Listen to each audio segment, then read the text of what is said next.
Hello बच्चा पढ़ी, क्या हाल समाचार, क्या कर रहे हो सब, कभी कैसे हो सब कोई। जैसे कि आप सबको पता है, मास्टर आ गया आप लोग क्लास में। मास्टर लेक्चर रिकॉर्ड करता है रात में, इसलिए सबको गुड नाइट।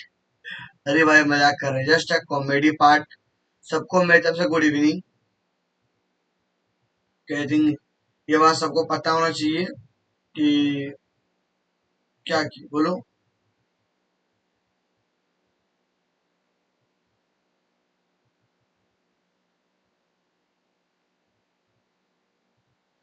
चलो सब पार्ट खत्म करते हैं, अब आते हैं अपनी बात पे। सबको मेरी तरफ से good evening, good evening, good evening, good evening, good evening.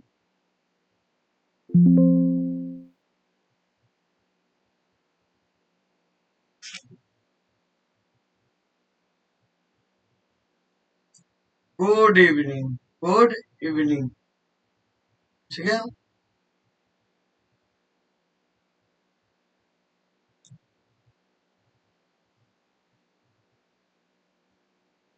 Good evening. ठीक है, मैं अभी जब लेक्चर रिकॉर्ड कर रहा हूँ तो इवनिंग ऐसे good evening, good evening, good evening. आप जब भी इस लेक्चर को देख रहे हो तो अपने हिसाब से ले लेना, गुड मॉर्निंग, गुड आफ्टरनून, जो भी है वो ले लेना। ठीक है, भैया हम क्लास 9th का टॉपिक पढ़ रहे थे। चैप्टर का नाम था कोशिका। क्या? कोशिका। अब हम कोशिका को आगे बढ़ाएंगे। आगे बढ़ाने से पहले एक शायरी मन में चल रहा था मेरा, जो हमने पहला क्लास में भी ये शायद यूज किया है। माँ तेरे हर एक पस सॉरी, गलती हो गया, फिर से। माँ तेरे पसीने की हर एक बूंद को मोती से चमकाऊंगा। माँ तेरे पसीने की हर एक बूंद को मोती से चमकाऊंगा। तू सपने बड़े देख, उसे पूरा करके मैं दिखलाऊंगा। उसे पूरा करके मैं दिखलाऊंगा। बस इसी बात को ध्यान रखना बाबू, कि अपने माँ बाप का सपना पूरा करना। अपना सपना तो पूरा होते रहेगा, पहले अपने माँ बाप का सपना पूरा करना है। उसके लिए अभी हमको मेहनत करना होगा। तो क्या तैयार हो मेहनत करने के लिए? मेहनत में क्या, जब ईटा पत्थर नहीं तोड़ना, पढ़ाई करना है। क्या करना है? पढ़ाई करना, रात दिन एक कर देना है। पता है ना क्या लाना सबको? ए प्लस लाना। क्या लाना सबको? ए प्लस। ये किसका संकल्प है? राहुल भैया का। किसका? मास्टर का, राहुल मास्टर का।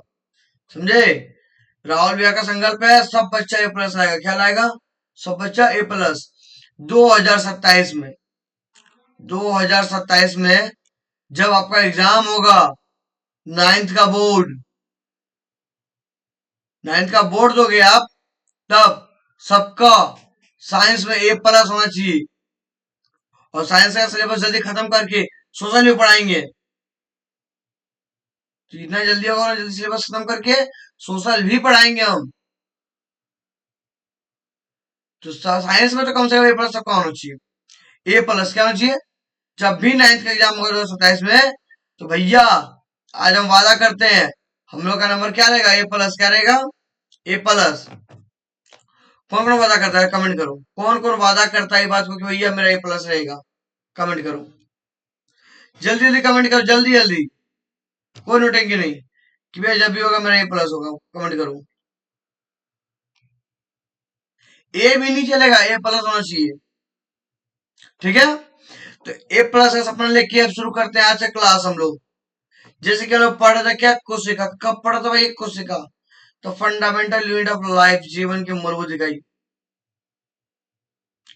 टॉपिक टू बी कवर्ड, बाद में देख लेना। टॉपिक पे आते हैं। बाबू भैया हम पढ़ेंगे कोशिका का प्रकार। हम पहले भी चर्चा कर चुके हैं।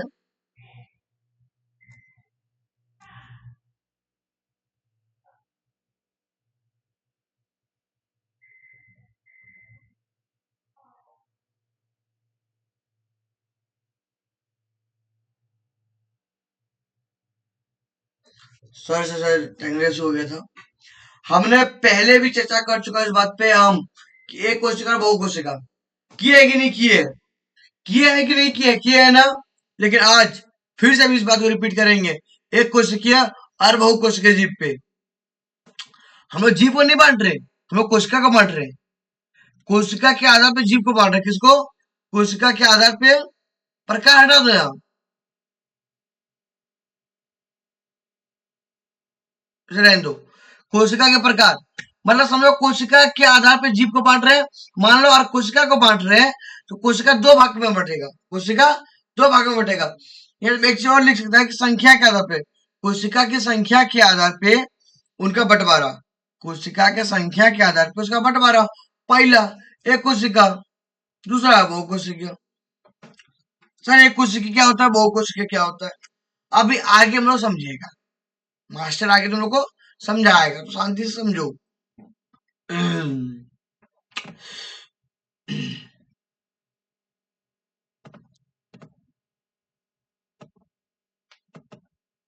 एक कोशिकीय, पहले क्या पढ़ेंगे हम लोग, एक कोशिकीय, यूनिसेलुलर, क्या यूनिसेलुलर, ठीक है बाबू। एक कोशिकीय, नाम सुनो, एक, क्या एक कोशिकीय, मास्टर समझ में क्या, एक कोशिकीय। अरे बाबू नाम में छुपा हुआ एक कोशिका वाला, एक कोशिका वाला, कितना वाला, एक कोशिका वाला, एक से अधिक नहीं होगा, एक ही कोशिका होगा। समझे कि नहीं समझे मेरे बच्चे, एक कोशिका में एक ही कोशिका होगा। पढ़ते हैं, तो पीला करने दो, रुको, वो लाल ठीक नहीं लगेगा अब, लाल लाल सब हो जाएगा वरना।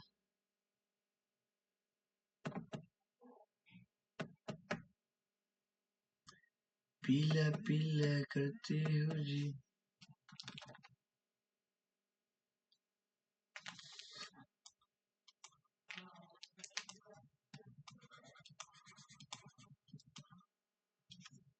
क्या हो रहा है मेरे मार्क के साथ, गद्दारी हो रहा है मेरे साथ, गद्दारी नहीं मित्र, मेरा पेन के साथ, मेरा मार्कर नहीं, मेरा जीवन साथी है। एक कोशिका का अर्थ है, एक कोशिका, क्या एक, ओ डिग्री नहीं मिला था, एक ही, कहीं नहीं चला है, एक ही कोशिका सेल से बना जीव, और वैसा जीव जो कि एक ही कोशिका से मिलकर बना है। कैसे बना, एक ही कोशिका से मिल से बना है। कौन कौन नहीं समझा इस बात को, हम जानते हैं बहुत लोग नहीं समझा है, क्योंकि हम समझाए ही नहीं है अभी तक।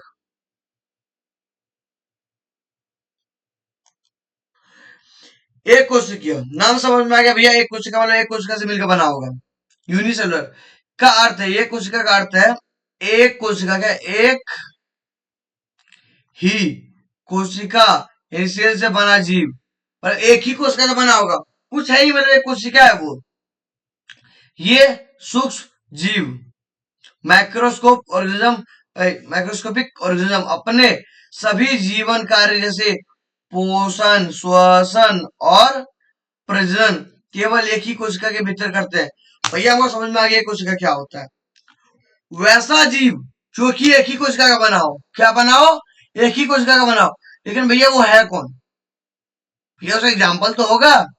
हाँ मास्टर तुमको उसका एग्जाम्पल मिलेगा, क्या, अमीबा, कौन कौन जानते हो अमीबा, सब जानते होगे, पैरामीशियम, ईस्ट, बैक्टीरिया, ये छेव का छेव क्या है, एक कोशिका का उदाहरण, क्या है ये, एक कोशिकीय जीव का उदाहरण है, ठीक है। आगे बढ़ते हैं, बहुकोशिकीय, क्या बहुकोशिकीय, बहुकोशिकीय जीव उन जीवों को कहते हैं जो एक से अधिक कोशिकाओं से बने होते हैं, ठीक है। क्योंकि एक, अभी एक कोशिका में क्या पड़े, एक कोशिका, और बहु कोशिका, बहु मतलब बहुत सारा, बहु कोशिका बहुत सारी कोशिका से मिलके बना होता है। एग्जाम्पल देते देखो, पहले सिंगल सेल होगा, फिर सेल का ग्रुप बनेगा, सेल का ग्रुप बना, फिर क्या बनेगा, टिश्यू।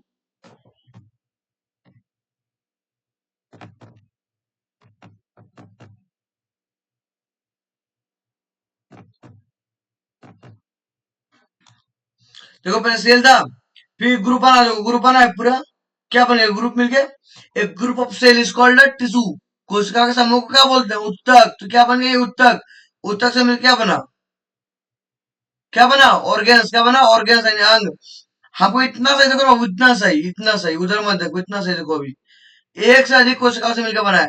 देखो कोशिका मिला तब ना ऑर्गन बना, तब सिस्टम बना, तब ऑर्गेनिज्म बना। सेल का ग्रुप हुआ कि नहीं बना, एक से अधिक सेल हुआ कि नहीं हुआ, हुआ, तो इसको क्या बोलते हैं, बहुकोशिकीय, क्या बोलती है, बहुकोशिकीय।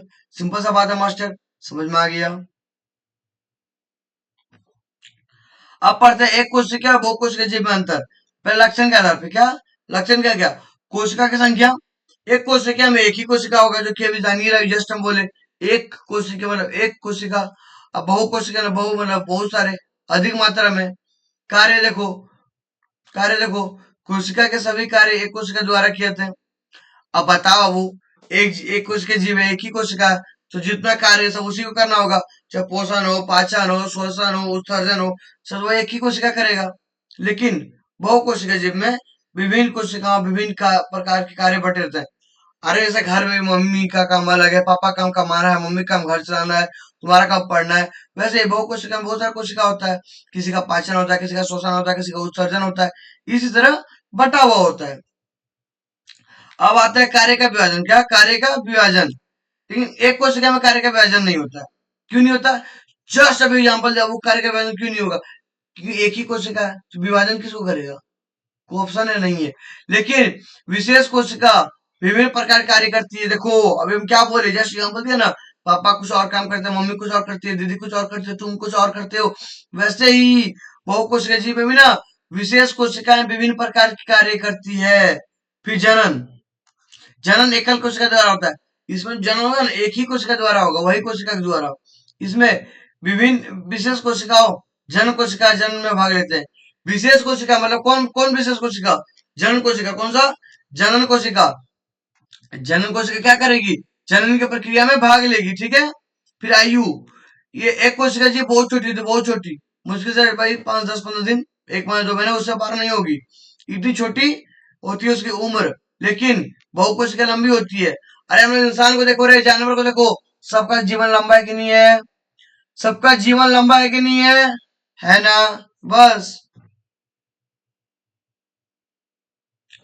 कोशिका के आधार पर फिर हम बांटते हैं। अब बांटेंगे प्रोकैरियोटिक और यूकैरियोटिक। ये रियल, ये कोशिका का रियल वर्गीकरण है। हम यहाँ आधार पे हटा रहे हैं, आधार पे होगा ही नहीं मेरे हिसाब से। सीधा बोलो, कोशिका को 2 भाग में बांटते हैं, प्रोकैरियोटिक यूकैरियोटिक। रियल में तुम 11 में भी चल जाओगे ना, पूछेगा कोशिका कितना भाग में बांटा है, बोला 2 भाग में। कौन कौन सा? Prokaryotic, eukaryotic, prokaryotic, eukaryotic, prokaryotic, eukaryotic. समझे कि नहीं समझे? मास्टर अब है क्या, इधर बताओ। अब पहले पढ़ते हैं प्रोकैरियोटिक। क्या? प्रोकैरियोटिक सबसे सरल, सबसे सरल और प्राचीन एक कोशिकीय जीव है, जिसमें, अरे भाई तुमको दिक्कत हो रहा है क्या? अच्छा रुको, 1 मिनट देना होगा, 1 मिनट देना। बस सही कर देते हैं अभी हम।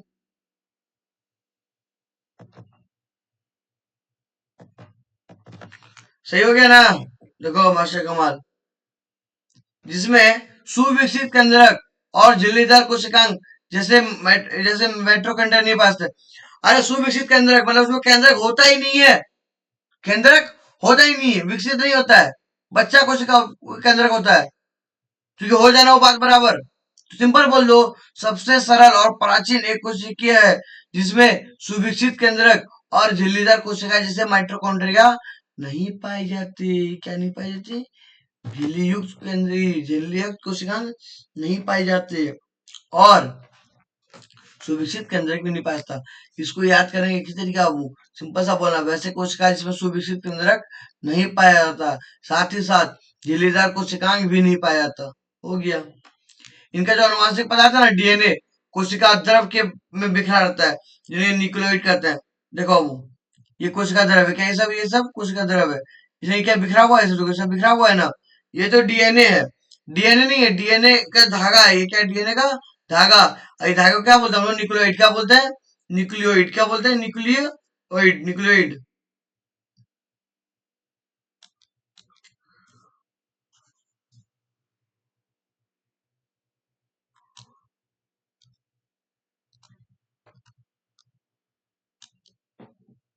ठीक है,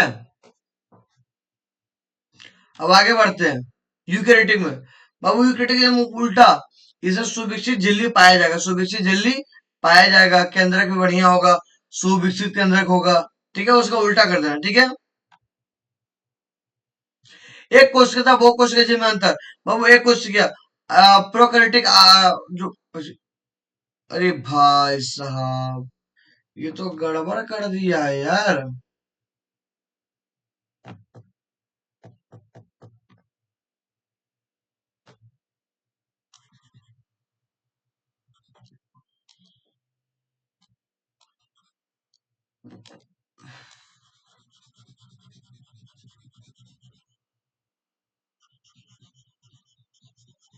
हाँ, प्रोकैरियोटिक कोशिका, यूकैरियोटिक। प्रोकैरियोटिक आकार में छोटी होती है, यूकैरियोटिक बड़ी होती है। कोशिका का केंद्रीय भाग न्यूक्लियर झिल्ली से नहीं होता, केंद्रीय भाग न्यूक्लियर झिल्ली से ढका होता है। केंद्रक अनुपस्थित होता है। अभी जस्ट हम बोले प्रोकैरियोटिक में केंद्रक नहीं होता है, लेकिन यूकैरियोटिक में केंद्रक होता है। आप यही सब पॉइंट याद कर लोगे ना, सर्टिफिकेट खुद लिख लोगे। झिल्ली द्वारा घिरे अंगक अनुपस्थित होते हैं, अंगक झिल्ली द्वारा घिरे हुए हैं। तो जो भी अंगक है, कोशिका का अंग है, वो झिल्ली से नहीं घिरा हुआ है, किसमें? प्रोकैरियोटिक में। लेकिन यूकैरियोटिक में झिल्ली से घिरा हुआ है। किससे घिरा हुआ है? झिल्ली से घिरा हुआ है। कोशिका विभाजन विखंडन या कोशिका विभाजन द्वारा होता है। प्रोकैरियोट में जो कोशिका विभाजन होता है ना, या तो कोशिका विभाजन से होगा या तो विखंडन से होगा। ठीक है, किससे होगा? विखंडन से। इसमें कोशिका विभाजन माइटोसिस या मियोसिस द्वारा होता है। कोशिका विभाजन जो है वो माइटोसिस या मियोसिस द्वारा होता है। क्लियर है? किसी को डाउट है तो कमेंट करो या व्हाट्सएप ग्रुप में पूछो, हम बताएंगे। अब पढ़ते हैं कोशिका की संरचना। क्या पढ़ते हैं? कोशिका की संरचना। कोशिका की संरचना मुख्यतः तीन भागों में बटी है। किसमें? तीन भाग में। अरे लाइट की थोड़ा इशू है, देख रहे हो? लाइट ना चल रहा है इसलिए हम फैन ऑन नहीं किए, अपना कूलर ऑन नहीं किए। प्रत्येक कोशिका में तीन गुण दिखाई देते हैं। पहला, कोशिका झिल्ली अथवा प्लाज्मा झिल्ली। क्या? प्लाज्मा झिल्ली। तो कोशिका झिल्ली पढ़ते हैं। यह कोशिका की सबसे बाहरी परत है। प्लाज्मा झिल्ली जो है, यानी कोशिका झिल्ली जो है, वो कोशिका की सबसे बाहरी परत है। लेकिन ये जंतु में पादप का अलग है। पादप पढ़ते हैं अभी हम लोग। पादप और जंतु दोनों पाया जाएगा, लेकिन जो बाहरी आवरण का बोल रहे हैं, ये सिर्फ पादप कोशिका का बोल रहे हैं। किसका बोल रहे हैं हम? पादप कोशिका का। जंतु कोशिका नहीं बोल, सॉरी, जंतु कोशिका बोल रहे हैं। जो बाहर में झिल्ली की बात कर रहे हैं हम, वो सिर्फ जंतु कोशिका में होगा, पादप कोशिका में नहीं होगा। तो यह कोशिका की सबसे बाहरी परत है। ठीक है, यह जंतु कोशिका की सबसे बाहरी परत है, जो कोशिकाओं के घटकों को बाहरी वातावरण से अलग करती है। जो भी बाहर में अंदर में होगा, कोशिका के अंदर में जो भी होगा, माइटोकॉन्ड्रिया होगा, प्लाज्मा होगा, प्लाज्म और भी प्लाज्मा मेम्ब्रेन में डीएनए है, बहुत कुछ है, राइबोसोम है। सबको ना बाहरी वातावरण से अलग रखता है। क्या करता है? बाहरी वातावरण से अलग रखता है। और क्या जाएगा, क्या बाहर निकलेगा, उसका हिसाब कौन करता है? यही करता है। इसलिए इसे बोलते हैं प्रागमय झिल्ली। प्रागमय झिल्ली, जो चीज बढ़िया है उसको अंदर भेजना है, जो चीज खराब है उसको बाहर भेजना है, वो काम यही करता है। फिर कोशिका झिल्ली, प्लाज्मा झिल्ली कार्य। अब कार्य पढ़ते हैं। क्या पढ़ते हैं? प्लाज्मा झिल्ली का कार्य, कोशिका झिल्ली का कार्य। कोशिका झिल्ली का कार्य, प्लाज्मा झिल्ली लचीली होती है और कार्बनिक अणुओं जैसे लिपिड और प्रोटीन से बनी होती है। सिंपल सा बात यार ना बाबू, कोशिका झिल्ली लिपिड और प्रोटीन से बना होता है। किससे बना होता है? लिपिड और प्रोटीन से बना होता है। यह कोशिका के अंदर व बाहरी अणुओं के आने जाने पर रहती है। अब जो बाहर जो चीज अंदर आ रहा है उसके ऊपर रोक लगाएगा। आप क्यों अंदर जा रहे हो, नहीं जा रहे हो, सबका देख रहे कि यही करेगा। ठीक है, ये कोशिका को निश्चित आकार बनाए रखता है। कोशिका जो है ना, उसका आकार यही बनाए रखता है। अब पढ़ते हैं कोशिका भित्ति। क्या? कोशिका भित्ति, ये सिर्फ पादप में ही पाया था। सिर्फ पादप में ही पाया था। यह पादप कोशिका की सबसे बाहरी झिल्ली है। जो लिखा है ना, पादप कोशिका की सबसे बाहरी झिल्ली। ये नहीं ना बोला गया है कि कोशिका की सबसे, क्योंकि सिर्फ पादप में ही पाए जाते हैं। कोशिका की भित्ति सिर्फ पादप में ही पाया जाता है, इसलिए सबसे बाहरी झिल्ली जो जंतु कोशिका में अनुपस्थित होता है। ये जंतु कोशिका में अनुपस्थित होता है। अभी जस्ट थोड़ी देर पहली बात हम बोले। यह सख्त, मजबूत, मोटी, असंरचित, अजीवित संरचना है। यह सेलुलोज की बनी होती है। किसकी बनी होती है? सेलुलोज की बनी होती है। कोशिका मध्य भित्ति द्वारा एक से जुड़ी होती है।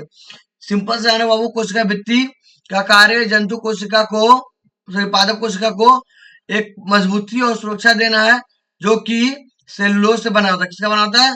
सेलुलोज का। कोशिका भित्ति कार्य कोशिका को संरचना प्रदान करता है। कोशिका को संरचना प्रदान करता है। कोशिका को मजबूती, ताकतवर प्रदान करता है। यह बस नहीं यार, सुनो इतना काफी है।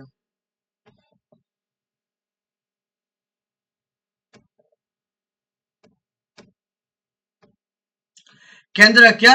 अब पढ़ते हैं केंद्र। एक पहला और दूसरा पढ़ लिया, अब तीसरा है केंद्र। संरचना, यह कोशिका की सबसे महत्वपूर्ण अंग है, जो कि कोशिकाओं की सभी क्रियाओं पर नियंत्रण करता है, सभी क्रियाओं पर नियंत्रण करता है। ये कोशिका का केंद्र कहलाता है, कोशिका का केंद्र कहलाता है। कौन सा? ये है केंद्र। क्या ये जो धागा धागा है ना, वो डीएनए। क्या वो? डीएनए है। केंद्र के चारों ओर दोहरी परत का एक स्तर है जिसे केंद्रक झिल्ली कहते हैं। जो भी है ना वो केंद्रक, उसके बारे में झिल्ली टाइप का होगा, जब हम केंद्रक झिल्ली बोलते हैं। क्या बोलते हैं? केंद्रक झिल्ली। केंद्रक झिल्ली में छोटे छोटे छिद्र होते हैं। इन छिद्रों द्वारा केंद्रक के अंदर का कोशिका द्रव्य बाहर केंद्रक के बाहर जा सकता है। हाँ, उसमें जो झिल्ली होता है ना, उसमें छेद होता है, छोटा छोटा छेद होता है। शायद उसमें जो जेल बनता है ना, जेल जो भी बनता है उसमें कोशिका द्रव, वो केंद्रक द्रव में मिलाने के लिए, केंद्रक द्रव में मिलाने के लिए। ठीक है। तो वो आज के लिए इतना ही। आज जल्दी छुट्टी दे रहे हैं, कल से लॉन्ग क्लास चलेगी। फिर से ये बात, अगला क्लास है, कल से नहीं, अगला क्लास है, लॉन्ग क्लास चलेगी। आज के लिए इतना ही। बाय बाय, थैंक यू मेरे टाइगर आर्मीज। आज क्लास सच में छोटी हुई है, हम भी चीज मान रहे हैं।